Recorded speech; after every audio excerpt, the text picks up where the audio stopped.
Thuckalay racing period sports club நடக்கும் 14ஆம் ஆண்டு பரிசீலிப்பு விழாவிற்கு வருகை அனைத்து சிறப்பு விருந்தினர்களுக்கும் மற்றபடி சங்கத்தினுடைய தலைவர், செயலாளர், பொருளாளர் மற்றும் உறுப்பினர்களுக்கும் என் சங்கத்தின் சார்பாக முதற்கு வணக்கத்தை தெரிவித்துக் கொள்கின்றேன். பொதுவாக இவ்விழாவானது மிகவும் சிறப்பாக நடந்து கொண்டிருக்கின்றது. புறாக்களை பற்றி நான் வெகு டீப்பாக பேச வேண்டாம்னு நினைக்கிறேன். ஏன்னா எல்லாருக்குமே தெரியும், இந்த கலையானது முதல்ல இந்தியாவில் ஆரம்பிக்கும் போது கல்கட்டாவில் ஆரம்பிச்சேன், பிஃபோர் செகண்ட் வேர்ல்டு வார். அப்போ கல்கட்டாவில் பார்த்தீங்கன்னா இந்த பெஸ்ட் பால்ஸ் எல்லாம் சைனீஸ்கார வச்சிருந்தோம். இந்த செகண்ட் வேர்ல்டு வார் போது அந்த போர்டெலாம் சீஸ் பண்ணிட்டு ஒரு இடத்துல அரெஸ்ட் பண்ணிட்டாங்க பிரிட்டிஷ்காரர். சப்சிக்வெண்ட்டாக அந்த கலையானது பெங்களூர் வந்தது. பெங்களூர் அங்கே பெரிய பெரிய ஜாம்பவன்லாம் இருந்தாங்க. ஸ்மித், பிரபரோ மற்றும் ஈஸ்வரா போன்ற ராம் பிரசாத், இவங்கெல்லாம் ஒரு நல்ல பெரிய ஒரு சங்கத்தை நடத்துனாங்க. அடுத்தபடியாக சென்னையில் ஃபியூ சங்கம் தான் நடந்துட்டு இருந்தது. ஆனால் இன்னைக்கு நிறைய சங்கம் இருக்கு. இதோடைய வளர்ச்சி என்னன்னா, இன்னைக்கு தமிழ்நாட்டில் நிறைய சங்கம் ஆயிடுச்சு. எல்லா டிஸ்ட்ரிக்ட்லையுமே இருக்கு. குறிப்பாக சொல்லணும்னா சேலம், மதுரை, திருச்சி, ராம்நாடு, தூத்துக்குடி, திருநெல்வேலி, கன்னியாகுமரி, தக்கலை போன்ற இடம்லாம் நிறைய ஃபார்ம் ஆகிட்டு மிக சிறப்பாக நடக்குது. இதுக்கெல்லாம் காரணம் என்னன்னா, நம்மளுக்கு வந்து பேஸ் தான். என்ன பேஸு? புறாவுடைய பேஸ் தான். இந்த புறா தான் எங்கிட்ட வந்ததுன்னா, முதல்ல நம்ம பாரதிய டயர்ஸ் 2 பேர் என்ன பண்ணாங்கன்னா, சில பாக்ஸுங்க வந்து இம்போர்ட் பண்ணாங்க யூஎஸ்ஏலேருந்து. அந்த போர்டெல்லாம் ரொம்ப அருமையாக பண்ணிட்டு தான் இருந்தது. நம்மளுக்கு ஆஃப்டர் வேர்ல்டு வார்க்கு அப்புறம் போர்டெல்லாம் ஹேண்ட் ஓவர் பண்ணாங்க பிரிட்டிஷ்காரர் கல்கட்டாவில். அந்த போர்டும் சென்னைக்கு வந்தது. அதுக்கப்புறம் அந்த பேர்ட்ஸ்லாம் இப்போ ஸ்ப்ரெட் ஆகிருக்கு. எது சொல்லணும்னா, இதெல்லாம் வந்து வெரி ஓல்டஸ்ட் லைன் நம்ம கிட்ட ரொம்ப நல்லா பாருங்க. இப்போ லேட்டஸ்டாக பார்க்க போனால் இன்னைக்கு வேர்ல்டில் 2-3 பிளட் லைன் புறா நல்ல ஆப்ஷனில் போயிருக்கு. அதாவது பார்த்தீங்கன்னா போல்ட்டுன்னு ஒரு நேம், நெக்ஸ்ட்டு போல்ட்டுக்கு அப்புறம் ஹர்மெண்ட் ஒரு லைன், அப்புறம் கிம் அப்படின்னு ஒரு லைன். இதெல்லாம் பார்த்தீங்கன்னா வேர்ல்டில் பெஸ்ட் லைன் ஒன்லி ஷார்டிஸ்ன்னு பார்த்தா அந்த போர்டில் ஆப்ஷனில் என்ன போயிருக்குன்னு நினைக்கிறீங்க? க்ரோஸுங்க, மல்டி க்ரோஸ் ஆப்ஷன் எடுக்கிறாங்க யாரும் சைனாக்காரன். அந்த போர்டு எதுக்கு எடுக்கிறாங்கன்னா, just to develop the field தான். ஆனால் நம்ம இந்தியாவில் அந்த அமௌண்ட்லாம் கொடுத்து வாங்க முடியாது. அந்த போர்டெல்லாம் டெவலப் பண்ணுறது வாங்கி சில போர்டெலாம் இந்தியாவுக்கு வந்தது. என்ன பண்ணுச்சு? ஒன்றும் இல்லை. போல்ட்டும் பறக்கலை, நியூக்கியும் பறக்கலை, ஆர்மண்டோவும் பறக்கலை. என்ன போர்டு பறக்குன்னா வெரி ஓல்டு லைன்ஸ் தான். அந்த லைனில் நம்ம ப்ராப்பராக மெயின்டைன் பண்ணலை. ஆனால் ஒரு சில இடத்துல இருக்கு. குறிப்பாக சொல்ல போனால் இன்னைக்கு எல்லா டிஸ்ட்ரிக்ட்லையுமே நல்ல கோர்ஸ் பண்ணிட்டு இருக்காங்க. குறிப்பாக சேலத்தில் ஒரு ஃபேன்சி வந்து 1000 கிலோமீட்டர்ஸ், அப்புறம் 1500 கிலோமீட்டர்ஸ். 1000ல் 10 புறா போடுறேன்னா 10 புறா வந்து வரும். காரணம் என்னன்னா, அதெல்லாம் ஓல்டு லைன்ஸ் தான்.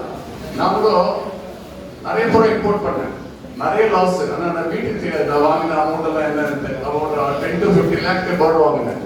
வீட்டுக்கு தெத்தின்னு வந்துடுவாங்க. இதுக்கெல்லாம் வாங்கின காரணம் என்ன? டெவலப் பண்ணுறது. டெவலப் பண்ண முடியல அந்த லைனெல்லாம். ஏன் டெவலப் பண்ண முடியும்னா, அது புறா பறக்கல.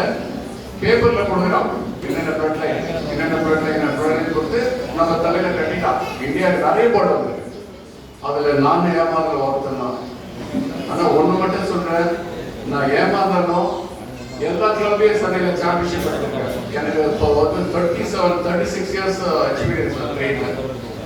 1989 ஜாயின் பண்ணேன். தோ I was a central government employee. 1989 join பண்ணி போகிறா இது வரைக்கும் நான் ஸ்டாப்பில் போகிறா ஓட்டிட்டு இருக்கேன். காரணம் என்னன்னா, இந்த ஸ்போர்ட்ஸில் வந்து இன்வால்மெண்ட் ஆனால் நம்மளுக்கு ஒரு அகத்தி ஒரு மகிழ்ச்சி தான். ஃபேமிலியில் 1000 ப்ராப்ளம் இருக்குங்க.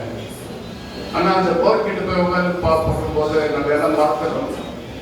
இன்னைக்கு நான் ரிட்டையர்ட் ஆகிட்டு 450 இயர்ஸ் ஆகுது. ஆனால் 15 இயர்ஸ் அண்ட் 50 டேஸ் மாதிரி போச்சு. காரணம் என்ன? Because I involve pigeon.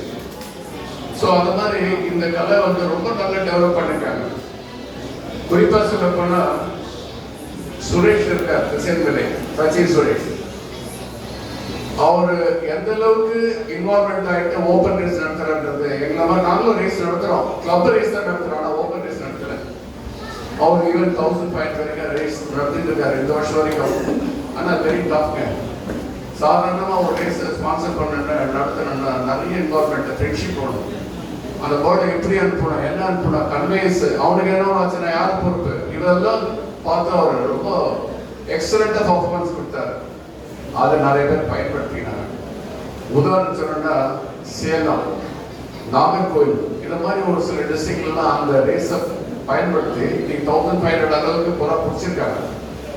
அவர் நடத்தலன்னா இதெல்லாம் பண்ண முடியாது. ஒரு கிளப் வந்து இண்டிவிஜுவலா 1000 கிலோமீட்டர் நடத்தலாம், ஆனா 1500 வரைக்கும் பண்ணிருக்காரு. அதே போலதான் கணேஷ் தஞ்சாவூர், அவருக்கு 1000 வேலை இருக்கு, இருந்தாலும் அவரும் ஓப்பன் ரேஸ் நடத்திருக்காரு. அவர்கிட்டயே 1500 வரைக்கும் போட் பறந்துருக்கு. ஆனா அந்த போட் பறக்கிறதுக்கு காரணம் என்னன்னா, நம்ம வந்து சில டைம்ல ட்ராக்ல வந்து நம்ம நிறைய ப்ராப்ளம் வந்துடுது. ஒரு ட்ராக் எடுக்கிறோம், புறா வரல, என்ன பண்ணணும், நம்ம அதுக்கு ஏற்ற மாதிரி ஆல்டர்னேட்டிவ் பண்ணணும். ஆனா பண்றதில்லை. ஒண்ணு மட்டும் சொல்றேன், இங்கேயே இருக்காரு ஒருத்தர் மிஸ்டர் செல்லன்னு சொல்லிட்டு, அவர் மார்த்தாண்டம்ல இருக்காரு. அவர் இண்டிவிஜுவலா லாஸ்ட் இயர் ட்ராக் எடுத்து போயிருக்காரு. 550 கிலோமீட்டர்ஸ் இண்டிவிஜுவலா பண்ணி 10 முறை போட்டுருக்காரு. 10 ரிட்டர்ன் ஆயிருக்கு. வேற new track, not this track, Trivandrum track. அடுத்து 1000 கிலோமீட்டர்ஸ் போட்டிருக்காரு. அந்த 1000 கிலோமீட்டர்ஸ்லயே பாத்தீங்கன்னா போர்டு வந்திருக்கு. ஏன்னா எது சொல்றேன்னா, அவரை நீங்க கண்டிப்பா பாராட்டி தான் ஆகணும். ஏன்னா இந்த மாதிரி ஒரு எஃபர்ட் எடுக்கிறாருன்னா எதுக்காக, டெவலப் தி ஸ்போர்ட்ஸ் தான். அவருக்கே ஒரு ஜஸ்ட் ஒரு கிளாஸ் பண்றேன். அது உண்மையிலேயே ஒரு பெரிய அச்சீவ்மெண்ட். நான் தக்கலைக்கு நமக்கு என்ன சொல்றேன்னா, அவர் என்ன ட்ராக் பண்ணாலும் ட்ராக் மாத்துறேன். இப்போ நிறைய கூட சில டைம்ல லாஸ் ஆயிருக்கு. காரணம் என்னன்னா, because of track. For example, other டேஸ்ல நாங்கெல்லாம் புறா வந்து கன்னியாகுமரி ட்ராக் போடும்போது திருச்சியில புறா விடுவோம். 50 புறா போட்டு 50 வராது, 50 புறா வராது, ஏதாவது ஒரு புறா வரும் திருச்சி டு சென்னை. ஆனா அதே ட்ராக்கு ஸ்ரீரங்கம்ல புறா வரும். ஸ்ரீரங்கம் வந்து திருச்சியில இருந்து ஸ்ரீரங்கம் தெரியும். அங்க 50 புறா போட்ட 48 புறா வரும். காரணம் என்னன்னா, அங்க வந்து மேக்னெட்டிக் ஃபீல்டிங், ஆனா ஸ்ரீரங்கத்துல இருக்கு. அப்படிதான் நம்ம ஐடென்டிஃபை பண்ணணும். ஐடென்டிஃபை பண்ணா டெஃபினட்டா இந்த ஸ்போர்ட்ஸை வளர்க்கலாம். நம்ம ஏதோ சொல்றோம் அப்படின்னுக்காக நம்ம அதெல்லாம் கவனிக்கிறதே கஷ்டம். Birds very very clever, very intelligent. ஒரு பேர்டு வந்து ட்ராக்ல வந்து ஒரு 1500 கிலோமீட்டர்ஸ் பறக்கிறதுனா அது சாதாரண பேர்டு இல்லை. யூசிங் தி மேக்னெட்டிக் ஃபீல்ட் பிரெயின்ல இருக்கு.